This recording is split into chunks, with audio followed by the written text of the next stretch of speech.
para conversar conosco. Hoje, um líder sindical extremamente representativo e que preside uma das maiores centrais sindicais do país. Ele que é presidente do Sindicato dos Comerciários e preside também a UGT. Nós vamos estar conversando aí sobre uma série de questões políticas, econômicas. Ele que é uma pessoa extremamente bem informada, influente, formador de opinião. E como nós sempre fazemos, eu vou pedir a ele que se apresente. Ele que diga a todos aqueles que estão nos ouvindo hoje a sua trajetória de vida, dê os pontos de interesse no seu currículo antes de nós começarmos aqui a nossa conversa de hoje. Patá, é uma alegria enorme receber você aqui. De modo que queria passar a palavra em você para você se apresentar para todos os nossos amigos aqui hoje. Muito obrigado, professor Marcos Sintra, meu amigo, companheiro de longa data. Eu estou na presidência do sindicato já há mais de 15 anos. Eu sou funcionário do Pão de Açúcar, né? Porque para dirigir um sindicato tem que ter uma relação com a categoria. Eu tenho como formação universitária a administração de empresas, me formei na PUC na época da ditadura, em 1977. Fiz lá a pós-graduação. Um dos meus professores foi o professor Barelli, que com certeza você o conheceu bem também. Eu casei com uma advogada famosa, especial, chamada Cláudia, que você conhece, e para melhorar o casamento fui fazer direito. Aí eu estudei na São Judas e me formei em 2000. Eu sou um admirador, vamos dizer, de todas as ações, principalmente no campo do direito do trabalho, nas relações capital e trabalho, de aprender. Então, fiz várias atividades, inclusive na Fundação Getúlio Vargas, na FAAP, entre outras, no sentido da ligação com o mundo acadêmico. Porque o mundo acadêmico ele é fundamental para nos subsidiar em qualquer atividade.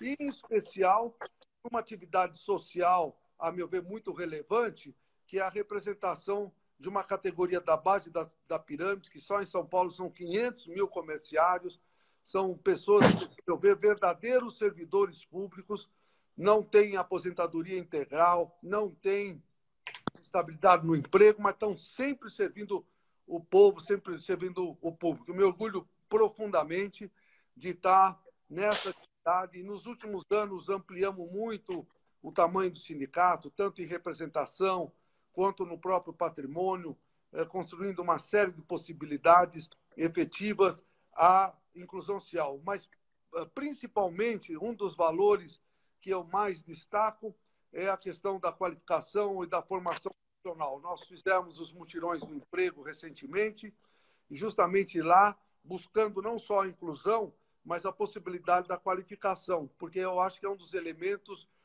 mais importantes que nós precisamos instrumentalizar, principalmente numa ação sindical. Então, em rápidas palavras, um comerciário, me orgulho muito disso, eu me formei tanto em direito quanto em administração, mas eu sempre coloco, quando sou chamado a ponderar o que eu sou, eu sou comerciário.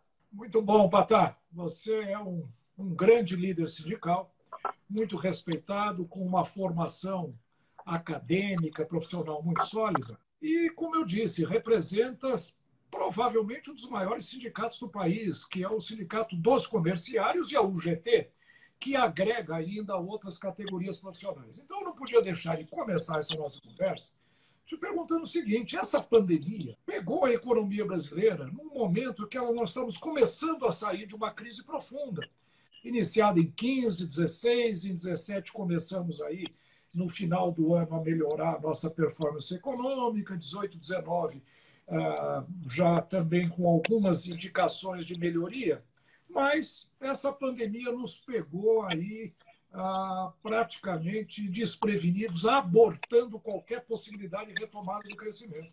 E um dos setores mais afetados é o setor de serviços e particularmente o comércio. o fechamento de tudo, a política que foi adotada de fechamento das atividades comerciais. Eu acho que o mundo nunca viu uma coisa dessa. Quer dizer, uma situação onde literalmente se tirou da tomada a economia mundial. E isso certamente vem causando aí um impacto muito grande à taxa de emprego e assim por diante. Você, como um líder de uma das categorias que foi mais fortemente afetada por essa política e por essa tragédia que abalou o mundo todo, como é que você está vendo o Brasil, particularmente, a retomada agora das atividades econômicas? Se você acha que nós teremos uma trajetória de recuperação tranquila ou vamos ter alguma recessão aí pela frente? Como é que o seu setor que você lidera está vendo tudo isso? Bom, mas antes, meu professor e amigo, eu queria fazer um rápido comentário. Eu estou vendo aí algumas das postagens de pessoas que, infelizmente, muitas vezes não conhecem o movimento sindical. E você, como um professor universitário, já foi secretário do Trabalho, vereador, tem cargos importantíssimos, tem uma relação muito importante com a sociedade em todos os seus segmentos e o diálogo tem que ser com todos. É importante que saibam, e você sabe que nós somos basicamente da mesma geração, que o movimento sindical foi fundamental na época da ditadura para recuperar a nossa querida democracia, como lutamos muito para acabar com a inflação, que chegou a 84% num mês só, e você lembra disso, como também construímos a política do salário mínimo. É bom discernir e fundamental, porque muitas vezes o pessoal olha, o sindicato é para criar greve, para brigar, para roubar, é maculado por isso. Não, o movimento sindical, o sério, aquele movimento sindical, como tem o político sério, como tem a justiça séria, como tem o professor sério, o aluno sério, tem a característica fundamental de buscar alternativas efetivas para os seus representados. O Brasil é um país continental, tem muitos problemas de todas as ordens, né? Nós temos ainda problema na educação, problema na saúde, na distribuição de renda. Então, o movimento sindical ele é fundamental, e em especial, quando a gente sabe, quem conhece o mundo internacional, países como a Alemanha, os países nórdicos da Europa, vários países do mundo que têm solidificado a democracia, um dos pilares fundamentais é o movimento sindical. Ele é necessário, ele é constitucional e é fundamental para a superação de adversidades. Muito bem, nós tivemos aí realmente problemas graves em governos anteriores, onde chegamos a 13, 14 milhões de desempregados. A figura do desalentado, professor, eu não conhecia, só conhecia ultimamente, eu não sabia nem que existia essa figura, e são mais de 5 milhões de pessoas que não acreditam em mais nada, nem procuram mais emprego. Então, realmente, nós estamos iniciando um processo efetivo de recuperação, é verdade, concordo, no sentido de que o ano de 2020 já teria o primeiro ano de um crescimento razoável econômico, para que a gente pudesse ter inclusão social, políticas efetivas de uma industrialização, políticas efetivas de construção de um país fortalecido por conta dos anos anteriores que nós tivemos aí uma série de adversidades em todos os temas nos deixaram realmente muito preocupados. E aí veio a pandemia. E o problema é que eu vejo algumas questões que, infelizmente, não foram resolvidas logo no início. Também faltou muitos recursos para pequena e microempresa. Eu acho que o Estado não teve, vamos dizer, capacidade, não teve rapidez. E essas micro e pequenas empresas são justamente aquelas que geram emprego. Então, nós lutamos muito para a existência dessas empresas, mas elas só sobrevivem se tiver recursos. Muitas vezes, uma empresa ela vende um dia para poder pagar todas as contas no dia seguinte. Agora, nós estamos há mais de 100 dias. Esse crédito demorou muito. Os bancos, não é? Eles não foram sensíveis como as propagandas que eles fizeram nas televisões. Não, vem aqui para o banco tal, para tal. Os empresários foram para todos quanto é banco e não conseguiram absolutamente nada. Então, a meu ver, os recursos e o crédito foram determinantes, infelizmente, para o aprofundamento da situação econômica que a pandemia já traz naturalmente. Os otimistas dizem que o Brasil vai decrescer 5%, 6%. Os pessimistas até mais, 7%, 8%. Eu prefiro ser otimista e que decresce 5%, mas cada um ponto significa 1 milhão de desemprego. Então, realmente são vários problemas. De qualquer forma, o governo também conseguiu, a pedido, inclusive, é bom que todos que estão nos vendo nesse momento saibam que, inicialmente, o auxílio emergencial seria de R$ 200. Nós, do Movimento Sindical, nos articulamos com o parlamento e conseguimos que fosse a R$ 600. Mais de 50 milhões de pessoas estão com esses recursos que, pelo menos, colocam o pão nosso de cada dia na sua mesa. Então, eu acredito, professor, por mais que seja muito grave o momento que nós estamos vivendo, vários locais já estão abrindo, em especial comércio e serviços, que pode ser um tema que falamos logo em seguida, após essa primeira avaliação. E eu imagino que... Porque o brasileiro sempre é muito otimista, em especial o comerciante. E até interessante, o pequeno comerciante, que é aquele que gera o emprego, que coloca a barriga no balcão, quando o consumidor entra na loja, ele nem sabe quem é o dono da loja e quem é o empregado. É uma sinergia muito grande, né? Ele crê que, mesmo com tudo isso, no mês de dezembro, que é o mês que normalmente representa 2,5 ou 3 vezes a média do ano, que, mesmo com tudo isso, vai ter um Natal bastante razoável. E eu quero acreditar que eles estejam certos, porque isso é fundamental. Se eles acertarem, e nós vamos ajudá-los a acertar, significa que nós vamos iniciar um processo de voltar a incluir esses milhões de pessoas que deixaram o seu emprego ou perderam o emprego por conta da situação grave mundial. Não é uma questão do Brasil, é uma questão mundial. Então, eu acredito que possa ter alternativas. E aí, o que é importante para isso? Além da solidariedade, o povo brasileiro é muito solidário. Isso eu acho um elemento extraordinário. O povo brasileiro é o povo mais... Eu acho o melhor povo do mundo, não existe igual. Além da solidariedade, nós precisamos ter um elemento importante de criar políticas efetivas da inclusão e de buscar alternativa de superação. Porque as medidas provisórias editadas com efeito e para que as consequências que a pandemia nos traz, de suspensão do contrato de trabalho ou diminuição da jornada e, concomitantemente, do salário, elas foram necessárias, efetivamente foram necessárias para que pudéssemos ultrapassar esse momento. Eu acredito que, com a economia voltando, mesmo que seja muito devagar, como está ocorrendo hoje, nós já podemos, em agosto, setembro, e aí, como eu disse, os empresários do comércio têm aquelas contratações sazonais que começam a trazer as pessoas que foram dispensadas de volta, e aí nós poderemos ter esse ano, mesmo com essa diminuição grande do PIB, eu acredito que aí sim, em 2021, se houver esse diálogo entre todas as instituições, governo, trabalhadores, empresários, nós conseguiremos, com certeza, superar essa adversidade grave que estamos vivenciando. Oxalá você esteja correto, Patar. Existe, evidentemente, um certo otimismo. E a Fundação Getúlio Vargas, que, inclusive, a escola a qual eu pertenço, vem fazendo algumas estimativas, mostrando que tem havido, de fato, uma melhoria na expectativa empresarial, na taxa de investimento, de modo que é possível que, como o ministro Paulo Guedes vem dizendo, a recuperação seja em V.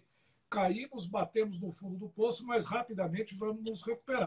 Agora, um ponto que me parece fundamental, e eu queria ouvir a sua opinião sobre isso, é a questão do emprego. Você levanta aí que, para cada perda de crescimento do PIB, o impacto no emprego é muito forte. De fato, o IBGE acabou de dar dados aí, mostrando que hoje os desocupados no Brasil já superaram o número de pessoas que têm emprego. Ou seja, entre os informais, as pessoas fora do mercado de trabalho, os desalentados, os autoempregados, eles já são hoje um número maior do que aqueles que têm carteira assinada e que trabalham, né, em condições convencionais e que, de fato, são a base para o custeio do sistema previdenciário brasileiro. O ministro Paulo Guedes vem defendendo uma reforma tributária que desonera a folha. Ele vem chamando da desoneração de folha, ou seja, deixar de tributar salário, né? Hoje, os empresários, por exemplo, pagam 20% de INSS em cima da folha salarial. O Brasil é um dos países que mais tributa o assalariado do mundo, os salários do mundo. Só 2 países superam o Brasil, a França e a Dinamarca. Nós temos hoje uma situação onde o que o empregado leva para casa é a metade daquilo que ele está custando para o patrão. O que me parece um contrassenso, se nós queremos estimular o emprego.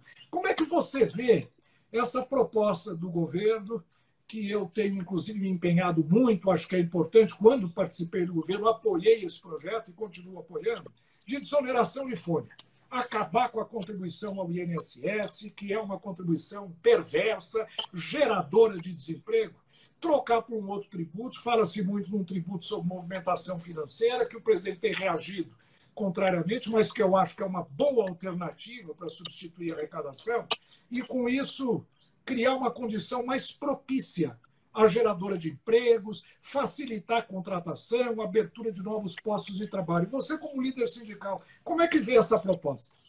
Olha, primeiro, a sua introdução com relação ao tema, eu concordo plenamente. Até eu quero comentar o Heitor Ávila, que está nos vendo aí, que ele deve pensar igual, uma pessoa que deve ser muito consciente da cidadania. Não há dúvida, e sempre colocamos com clareza, que da forma que nós temos a estrutura hoje, é caro para o empresário, que ele paga praticamente o dobro do valor que o trabalhador recebe, e o trabalhador recebe bem menos por conta dos impostos que ele é obrigado, logicamente, a ser deduzido do seu salário. Ou seja, é ruim para todo mundo. É caro para o empresário e muito pouco para o trabalhador. O valor que o trabalhador recebe, em média, é 1.250, 1.300, conforme a categoria, ou seja, é um valor muito pequeno diante do custo de vida, mesmo com a inflação bastante limitada ultimamente. Em 2008, você, professor, com certeza também acompanhou, nós tivemos aquela crise internacional gravíssima, e naquele momento o movimento sindical contribuiu bastante, justamente levando em consideração a possibilidade da desoneração da folha. Só que naquele momento algumas empresas elas estavam desonerando, porque já estavam com algumas, vamos dizer, algumas atividades governamentais no sentido da diminuição dos impactos da crise, e receberam, vamos dizer, subsídios governamentais e mandaram embora. Uma delas foi a Embraer, na época uma grande empresa, nada contra a empresa, continua sendo uma empresa que nós nos orgulhamos muito dela. Mas não sei se você se lembra, logo no começo ela mandou 4, 5 mil pessoas embora, logo no começo de ter acessado os valores governamentais para que a empresa suportasse a crise. Então, nós precisamos com algumas regras, por isso o movimento sindical é importante, no Heitor Ávila, é importante ver que você tem essa consciência da importância do movimento sindical, porque naquele momento nós fizemos sugestões, falamos, vamos fazer a desoneração, como teve a questão dos compulsórios bancários que foram diminuídos também, ou seja, foi construída uma engenharia muito grande no sentido de superação daquela crise econômica naquele momento. Hoje nós estamos com uma crise sanitária que tem consequências econômicas, logicamente, mas pode ter alternativas como essa, professor, que você está comentando, que eu concordo com elas. Desde que haja, vamos desonerar, mas vamos criar juntos forma da manutenção do emprego, porque ainda nós estamos no momento que está aprofundando a crise, e ela pode ser mais profunda ainda, porque estavam dizendo que a contaminação teria explosão perto do inverno, e nós já estamos no inverno, né, que seria julho ou agosto, que nós podemos ter aí uma ampliação. Infelizmente, mais de 60 mil pessoas morreram, infelizmente, e mais de 1,5 milhão foram contaminadas, né? Então, esse procedimento desse desenho, dessa engenharia, de ter uma agilidade maior, inclusive, porque a empresa teria muito mais capacidade efetiva de ter recursos para investimento, para não gastar tanto no custo da folha de pagamento, que investisse. Você vê, professor, nós tínhamos há 25 anos atrás, diante do PIB, uma participação da indústria de mais de 30%. Hoje não chega a 10%. Ou seja, e a desindustrialização, a meu ver, foi muito ruim para o Brasil. Nós temos que ter uma política industrial. Ou seja, nós temos que buscar alternativas efetivas, audaciosas, e uma delas seria essa, de possibilitar que o empresário tivesse os seus recursos para que ele pudesse voltar para a sua empresa e, consequentemente, ele vai gerar emprego. Eu concordo plenamente, mas isso tudo tem que ser construído no diálogo e de forma que, quando essas questões ocorrerem, tenha, no mínimo, a manutenção de emprego. Porque sem emprego... Porque, professor, tem uma questão outra que potencializa toda essa situação que nós estamos vivenciando, que é a quarta revolução industrial. Hoje, essa tecnologia, e não dá para ir contra a tecnologia, porque a tecnologia nos dá longevidade, nos dá um padrão de qualidade de vida extraordinária. Hoje nós estamos fazendo essa videoconferência pelo celular, que o celular, há uns anos atrás, ele só ligava. Hoje o celular até liga, mas tem um mundaréu de aplicativos à disposição da sociedade. Ou seja, nós estamos construindo uma sociedade inteligente e capaz, mas se nós não tivermos o cuidado de buscar alternativas, de concomitantemente ter a inclusão, aí sim, mais uma vez, a capacitação, a formação é fundamental para essas novas formas de atividades que desenvolve. Ou seja, concomitantemente, é uma construção, não só da desoneração, mas é uma construção, uma política industrial e outras políticas adequadas ao momento que nós estamos vivendo, que com certeza absoluta vão dar oportunidade para o empresário investir na empresa, não é? Porque também tem um outro problema. Muitas vezes nós temos empresários ricos, nada contra a riqueza, mas muitas vezes eles não investem nas empresas, eles investem só na sua vida pessoal, diferente de outros países. A gente vê na Europa muitas empresas fortalecidas e os donos das empresas vivem de forma espartana. Aqui não. Nós temos que ter essa cultura da valorização, porque tudo é fundamental para a sociedade. E se o Brasil, daqui a uns anos, não tiver emprego, qual empresa vai ser sustentada se ela é sustentada pelo consumo? Sem consumo, não tem empresa.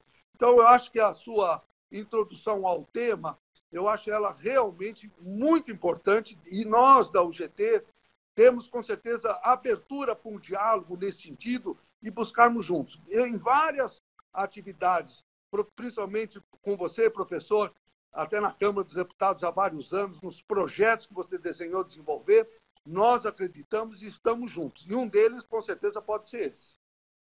Muito bom, Patá. Eu estou vendo que alguns dos nossos amigos que estão nos assistindo aí estão fazendo algumas críticas muito grandes aos sindicatos, dizendo que temos excesso de sindicatos no Brasil, o que é verdade. O que é verdade. Mas, evidentemente, como em qualquer atividade, em qualquer setor, às vezes nós temos um certo desvirtuamento do seu processo, digamos, representativo, né? Eu queria que você discorresse um pouco sobre isso, porque nós precisamos entender que os sindicatos existem em todos os países, mesmo nos Estados Unidos, que é um país onde o liberalismo econômico impera, existem sindicatos, são fortes, atuam de maneira muito propositiva e, havendo um diálogo entre empregados e empregadores, nós criamos aí uma sinergia que acaba levando à criação de mercado, a possibilidades de melhoria no padrão de vida, uma melhor distribuição de renda. Eu vejo, portanto, no diálogo com os sindicatos, uma abertura muito grande para nós desenvolvermos políticas boas, políticas que levem ao desenvolvimento nacional. Às vezes não é essa a compreensão. Como é que você vê o caminho do sindicalismo brasileiro daqui para frente, agora que vamos começar um novo normal e que essa pandemia acabou mudando muito o panorama econômico, o panorama de representação sindical, seja patronal, seja do empregado. Não vamos esquecer que existem também sindicatos patronais que estão sofrendo críticas enormes, não é? Olha o que está acontecendo aí com sindicatos, com o CNI, sindicato das indústrias, enfim. Sindicalismo em geral, seja patronal, seja laboral, como é que você vê o futuro disso como um elemento, um instrumento de diálogo no desenvolvimento nacional? Então, você veja, o Sindicato dos Comerciários de São Paulo, por exemplo, que até quero convidar aqueles que estão assistindo, se estiverem aqui em São Paulo, é um prazer muito grande tê-los conosco para que possa conhecer, dialogar, porque muitas vezes é deturpada a imagem do movimento sindical, como eu disse já há algum momento atrás. Mas eu quero dizer o seguinte, por exemplo, lá em São Paulo, teve 2 ou 3 ações que nós fizemos junto com os empresários por conta do emprego. Por exemplo, tinha a prefeitura de São Paulo estava proibindo o comércio em 2 ou 3 ruas importantes de São Paulo, entre elas a Avenida Pacaembu, Gabriel Monteiro da Silva, 2 ou 3 importantes. E já estava fechando essas lojas, ia fechar, com certeza, o emprego. Quem foi para as ruas para lutar, para buscar alternativas efetivas da manutenção dessas ruas como ruas do comércio, foi os sindicatos comerciais de São Paulo. Porque os empresários, eles não têm condições de mobilização. Eles não vão para a rua com bandeiras, não vão para a rua para poder tentar sensibilizar a sociedade da importância do comércio, por exemplo. Na rua Teodoro Sampaio tinha uma zona azul de automóveis e se tirasse aquela a zona azul onde as pessoas estacionam para comprar, com certeza absoluta não ia ter venda e ia quebrar a empresa. Então as pessoas precisam compreender que a importância do sindicato é no sentido efetivo de que nós queremos o melhor para a sociedade. É lógico que a nossa grande visão é o emprego, são uma melhor condição do trabalhador. Então, o sindicato, nos últimos anos, por exemplo, dos comerciários, nas negociações coletivas, nós melhoramos os salários, o mínimo dos trabalhadores. O comerciário, por exemplo, que está na comissionista, ele tem acima do valor do vendedor que ganha fixo 20%, porque o comissionista ele realmente faz uma atividade importante dentro da empresa, porque uma loja de roupa que não tem um bom vendedor, não adianta que não vai vender nada. Então, a pessoa precisa conhecer, se é uma loja de roupa, precisa conhecer a cor, o modelo. Por isso que eu disse inicialmente, é um verdadeiro servidor público. Se você for numa loja de sapatos, as mulheres que estão nos vendo sabem bem o que eu estou falando. Elas vão numa loja de sapatos, o vendedor sobe escada, desce escada, pega um, pega outro, e às vezes a compradora vai embora e não compra nada. Mas ela vai voltar, com certeza, porque o vendedor atendeu de forma digna. Muitas vezes o vendedor, o comerciário, ele é um psicólogo. Muitas vezes as pessoas vão lá e despejam uma série de problemas. Então, é uma pena que tem certas pessoas que ainda não conseguem enxergar que é fundamental, dentro da nossa estrutura, o sindicato sério, um sindicato que luta pelo seu trabalhador e pela sociedade. Porque, como eu disse, em várias oportunidades, nós saímos às ruas para proteger os empresários. Como também, muitas vezes, eu fui numa audiência pública na Câmara dos Deputados a favor dos pequenos lojistas dentro dos shopping centers por conta dos valores dos aluguéis, dos condomínios, que estavam inviabilizando as lojas das pessoas. Inviabilizando as lojas, inviabiliza o emprego. Essa questão da relação capital e trabalho que precisa ser compreendida. Todos nós queremos a mesma coisa, um Brasil de distribuição de renda, nós queremos o emprego, porque, infelizmente, e principalmente agora que nós estamos vendo, as pessoas que estão sem emprego, no momento de pandemia, é uma situação sem precedente. As pessoas ficam com a cabeça, sabe, não tem cabeça. E se nós não tivermos o cuidado necessário de compreender a situação que vivemos e criar oportunidades, daqui a pouco nós vamos ter violência, porque as pessoas não vão deixar faltar para a sua família o pão, o arroz e o feijão. E é por isso que o movimento sindical ele tem a sua capacidade efetiva no diálogo de construção de situações importantes. Por exemplo, nessa pandemia, com reuniões que nós fizemos com vários governadores, nós sugerimos a reversão, agora a palavra me fugiu, que teve na Segunda Guerra, a troca do mix das empresas na Segunda Guerra. As empresas começaram, ao invés de fabricar os produtos normais, começaram a fabricar balas para matar. Agora, nossa sugestão é que essas empresas mudem o mix para fazer máscara, para fazer insumos, ventiladores, respiradores. Isso foi ideia nossa. Na cidade de Ibitinga, aqui em São Paulo, onde é muito grande, é importante o vestuário, as indústrias, foi o movimento sindical que conseguiu criar a alternativa da troca do mix para a fabricação de máscara. Foi a primeira fabricação de máscara na pandemia, foi em Ibitinga. Esse é o papel do movimento sindical, que nós estamos dispostos, junto com o diálogo, a construir o que é de melhor para o nosso país. O Brasil, professor, é um país rico. O Brasil tem a maior quantidade de terra agricultável do mundo. Não existe nem a China, nem a Rússia, nem os Estados Unidos tem tanta terra agricultável como o Brasil.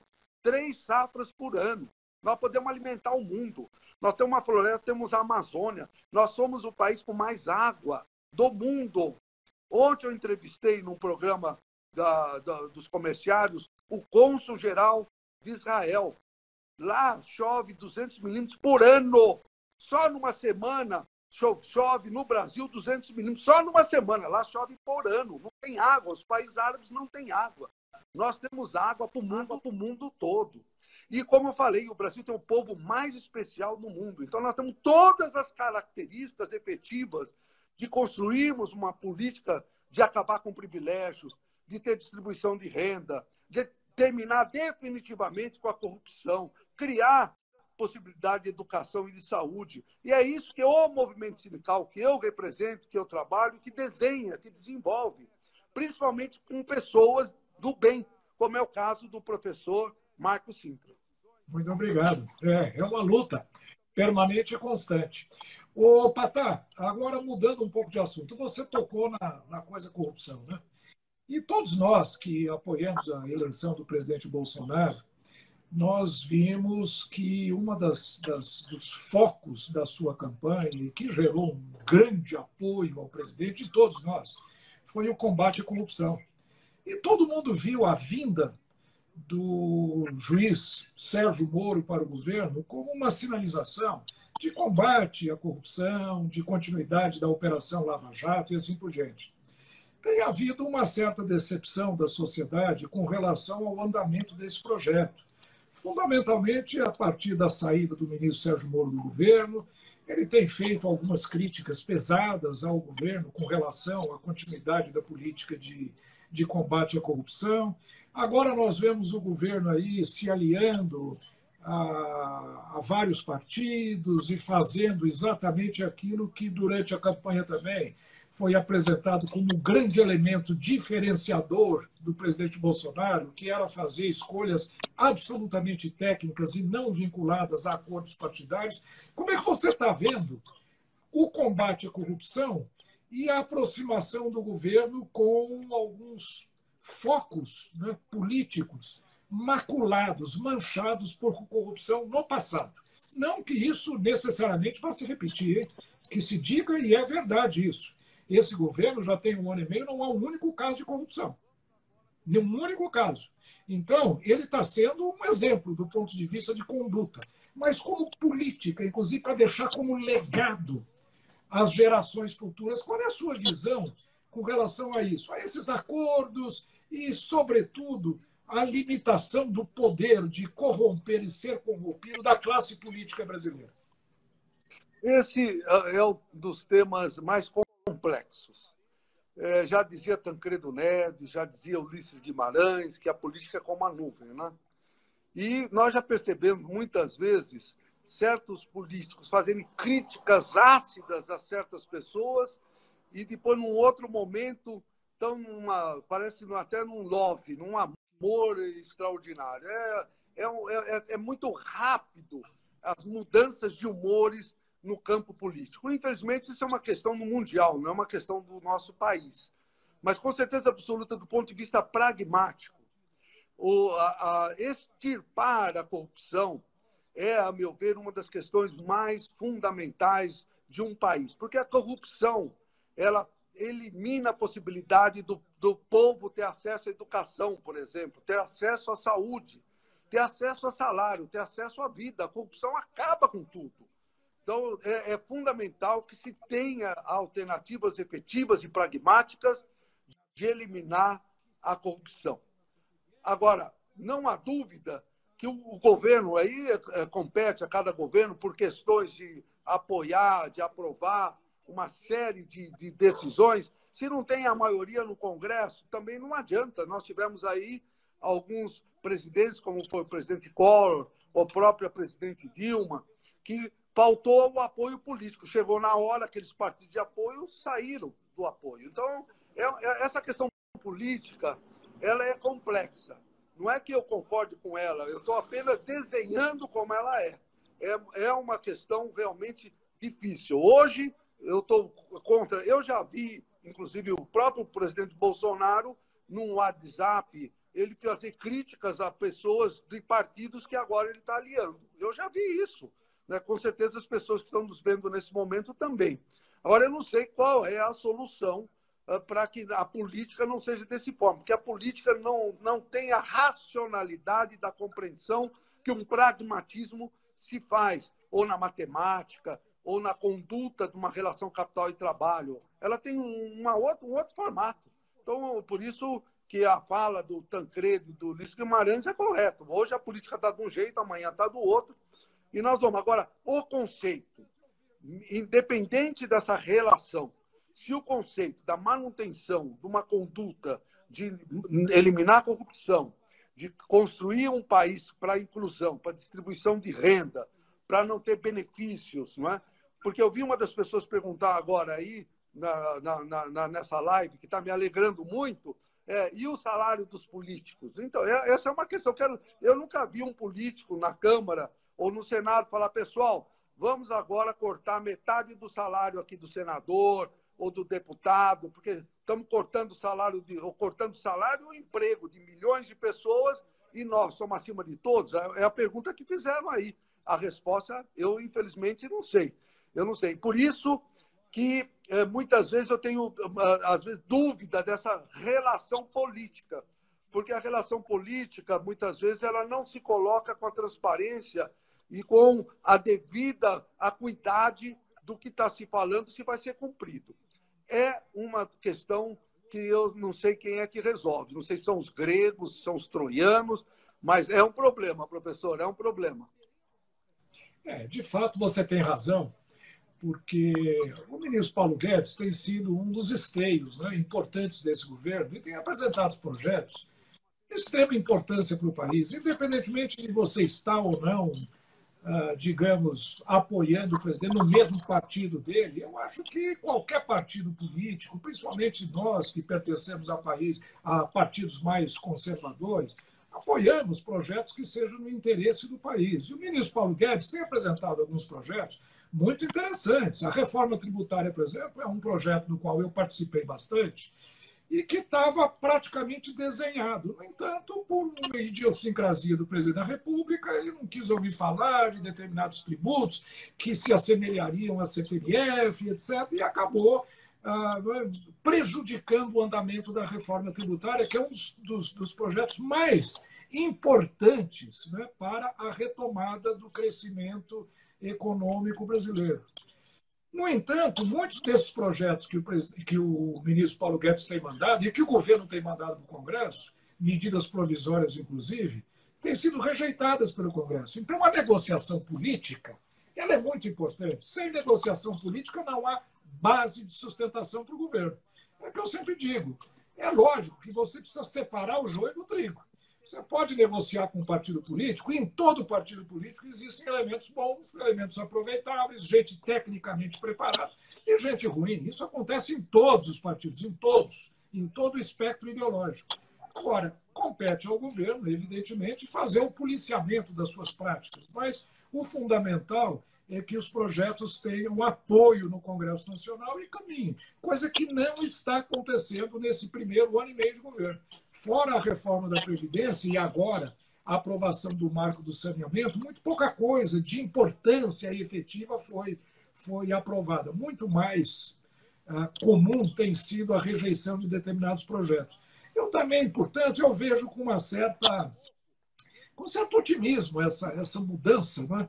Ainda que isso possa, às vezes, chocar um pouco, porque parece contradizer o discurso do presidente da República, do presidente Bolsonaro. Ô, Patá, eu queria fazer mais uma pergunta para você, que diz respeito exatamente a essa questão da reforma tributária, né? A gente está vendo aí todo um debate, o presidente da Câmara dizendo que agora vai ter reforma tributária. Você acha que haverá tempo hábil para nós fazermos uma reforma tão profunda como, por exemplo, a PEC 45, que está em discussão no Congresso? O governo vai mandar o seu projeto de reforma tributária agora, que nós não conhecemos ainda, não sei se vai ser o mesmo que estava gestação, quando eu participei do governo, ou se mudou agora. Temos uma eleição pela frente, o ano seguinte, próximo, 2021, já vai ser um ano onde vai estar se falando já na sucessão em 2022. No entanto, a reforma tributária é essencial, é fundamental para nós trazermos otimismo ao empresário, aos trabalhadores, às pessoas, né, que investam e acreditem no país. Como é que você vê isso? Você acha que nós teremos as reformas estruturantes no país para colocarmos o país de novo em pé nesse 2 anos e meio que resta ao governo? Olha, a UGT é uma central sindical reformista. Nos últimos congressos, nós sempre pregamos as reformas, mas prioritariamente nós colocamos a reforma do Estado e a reforma tributária, reforma administrativa, mesmo as reformas trabalhistas, não do jeito que foi feito pelo Temer, reforma previdenciária, também não dessa forma que foi feito, nós tínhamos muito a contribuir. É fundamental que nós tenhamos definitivamente essa reforma tributária.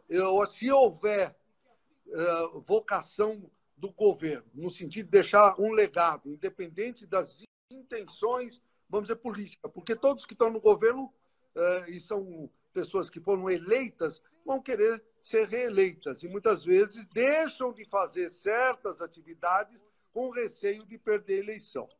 Eu acho que se houver realmente grandiosidade do governo, independente do tempo e independente das eleições que se avizinham municipais e logo em seguida a presidencial, é fundamental, porque essa reforma tributária ela vai dar o tamanho do Estado, capacidade, inclusive, de ter recurso para investimento, porque hoje nós não temos recurso para investir. Uma das questões, por exemplo, a malha ferroviária do Brasil, ela é diminuta, ela é praticamente do tamanho da época da monarquia. E um país do tamanho como o nosso, a malha ferroviária ampliada nos daria capacidade logística fundamental, porque o nosso país tem condições efetivas de potencializar as suas exportações. Eu sou daquele, quanto mais exportar, mais nós vamos empregarmos. E queríamos exportar produtos com valores agregados, porque nós estamos dependendo muito das exportações das commodities, ou dos minérios, ou do agronegócio. Muito bem, está ajudando a sustentar o Brasil, mas é muito pouco diante da nossa capacidade efetiva de trabalhar, desenvolver, porque isso vai gerar muito emprego de qualidade. Então, a reforma tributária tem uma série de consequências importantes que, infelizmente, algumas pessoas não veem. Agora, ela tem várias aí, e algumas até antagônicas. Por isso que o diálogo nacional é importante. O movimento sindical tem muito a contribuir também nessa questão da reforma tributária. Exatamente. A UGT sempre teve uma participação muito grande nesse debate, eu sou testemunha disso. Agora, veja, o PSL é um partido que não apoia a proposta que está em discussão no Congresso Nacional, até porque não é a proposta do governo. A proposta do governo não foi apresentada ainda, e é diferente da PEC 45, que vem sendo defendida aí por algumas lideranças do Congresso Nacional, particularmente na Câmara dos Deputados. Né? Então, a pergunta que eu faria para você é o seguinte: o PSL defende hoje um projeto de reforma tributária diferente. Inclusive, existe um projeto do presidente do partido, o deputado Luciano Bivar, e também do general Peternelli, que são 2 deputados do partido, que defendem a ideia do imposto único, uma simplificação radical do sistema tributário, um sistema que faça todo mundo pagar e todo mundo vai pagar menos, e não aprofundar a burocracia, não é, dos tributos convencionais hoje, imposto sobre valor agregado, complexo, com 10 anos de transição, envolvendo União, Estados e municípios, o que vai ser uma discussão muito difícil para ser feita num país federativo como o nosso. Como é que você vê essa proposta do imposto único? Eu sei que você conhece, nós já tivemos oportunidade de discutir isso no passado. Você acha que esse pode ser um caminho para oxigenar esse debate, fugirmos um pouco desses projetos de reforma tributária que são sempre os mesmos e que há 30 anos não conseguem ser aprovados? Olha, eu, pessoalmente, até não tenho esse debate muito grande na UGT, mas, pessoalmente, eu sou defensor do imposto único. Mas, desde o início, há muitos anos, eu acho que é uma construção inteligente, onde todos pagam e pagam menos. Essa que é a inteligência desse imposto, porque hoje poucos pagam e pagam muito. Tem uma evasão extraordinária e é muito injusto. Então, eu sou daqueles e gostaria muito de retomar, e a UGT, eu tenho certeza que eu consigo, conversando com os dirigentes da UGT, e até levar os defensores do Imposto Único para ter um debate e um diálogo só sobre esse tema, porque esse é um dos elementos mais importantes para nós iniciarmos um processo de distribuição de renda. A distribuição de renda no Brasil ela é totalmente absurda. Nós temos 6 pessoas no Brasil, e volto a dizer, nada contra a riqueza de ninguém, mas nós temos 6 pessoas no Brasil que a fortuna delas é igual o que ganha 100 milhões de brasileiros, ou seja, metade dos brasileiros cabe no bolso de 6 pessoas. Que justiça é essa? Onde nós temos aí, o que eu represento com muito orgulho, a base da pirâmide. A maior parte dos sindicatos filiados ao GT são os motoboys, motoristas de ônibus, os comerciários, os garis, com salários muito baixos. E a gente vê ainda pessoas que, infelizmente, ganham acima do teto constitucional. Nessa pandemia, tem gente ganhando R$200 mil por mês. Então, nós precisamos iniciar porque essa questão do imposto único ela tem consequências amplas, inclusive a transparência. Com certeza, é o imposto mais transparente e mais justo. Eu sou defensor do imposto único, estou com essa bandeira. Eu acho que nós precisamos, efetivamente, principalmente nesse momento grave que nós estamos vivendo, é construir possibilidades efetivas de termos essa condição para virar a página do Brasil, para nós termos oportunidades, porque ele vai nos trazer, inclusive, condições de geração de emprego. As empresas vão conseguir ter recursos e nós vamos ter um Brasil diferente. Muito bom. Eu acho que isso é extremamente importante e saber esse posicionamento do UGT certamente vai enriquecer muito o debate.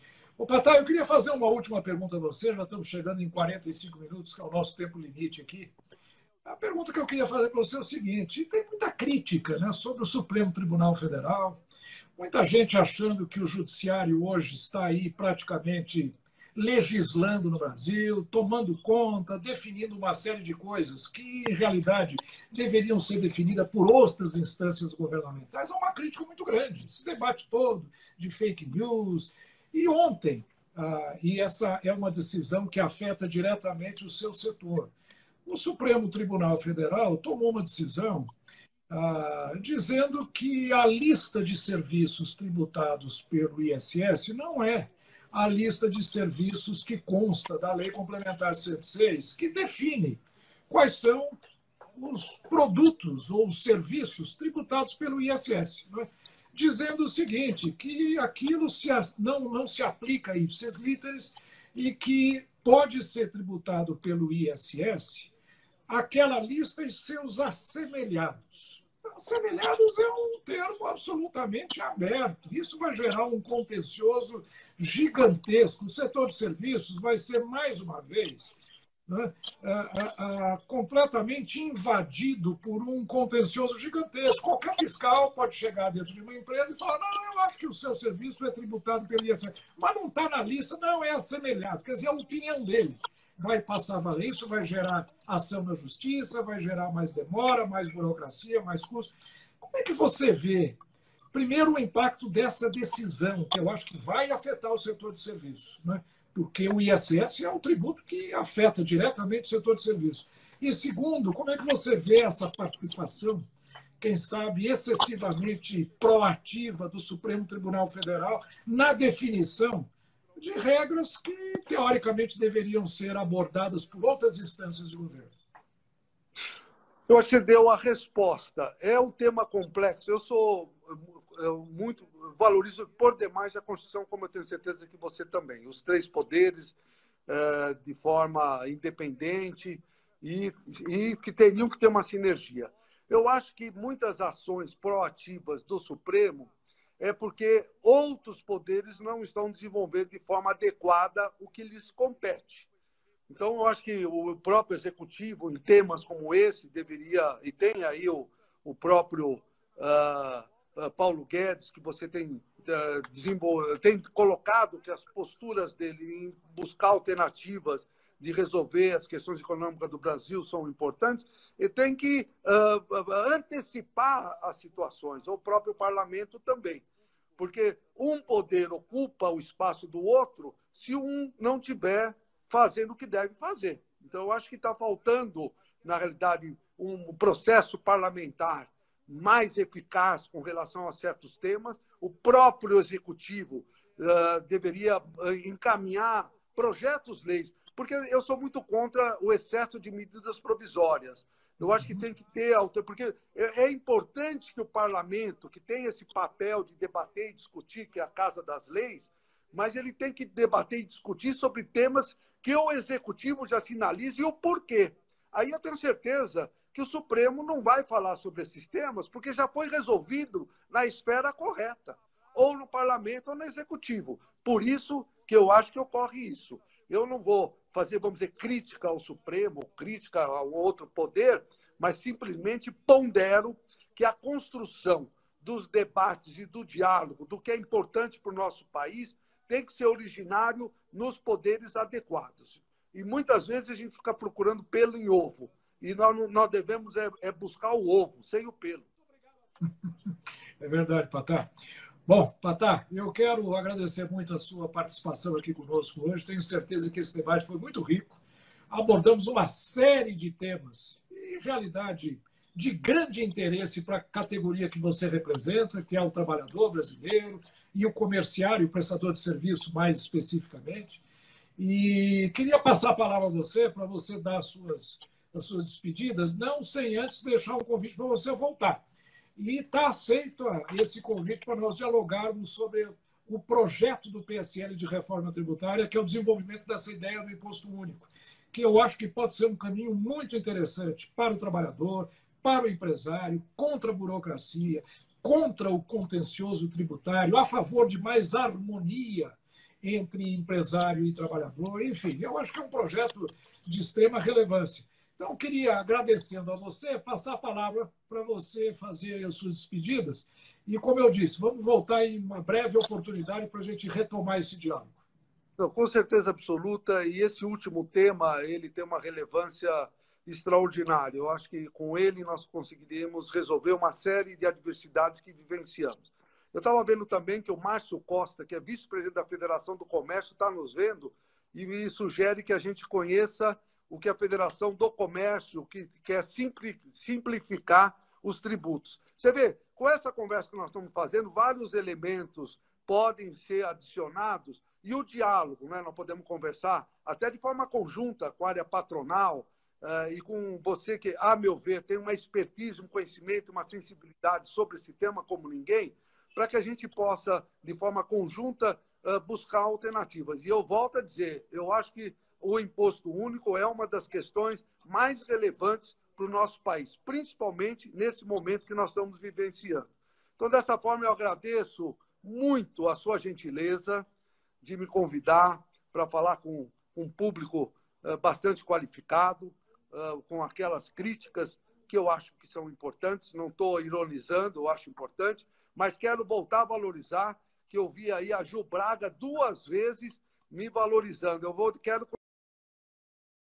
quero realmente estar muito próximo, quero convidá-lo, inclusive, professor, em debate, e eu quero convidá-lo. E quero deixar um abraço para a melhor advogada do Brasil, que está nos vendo, que é a Cláudia Patá. Melhor advogada do Brasil. Muito obrigado, professor, e um abraço a todos aqueles que participaram conosco do outro lado da telinha. Foi um prazer muito grande. Prazer foi meu, Patá. Quero mandar um beijo para a Cláudia também, que está nos assistindo aí. E agradecer muito a sua participação. Foi um debate muito rico. E até a próxima. Na próxima quinta-feira teremos mais um live trazendo mais uma pessoa.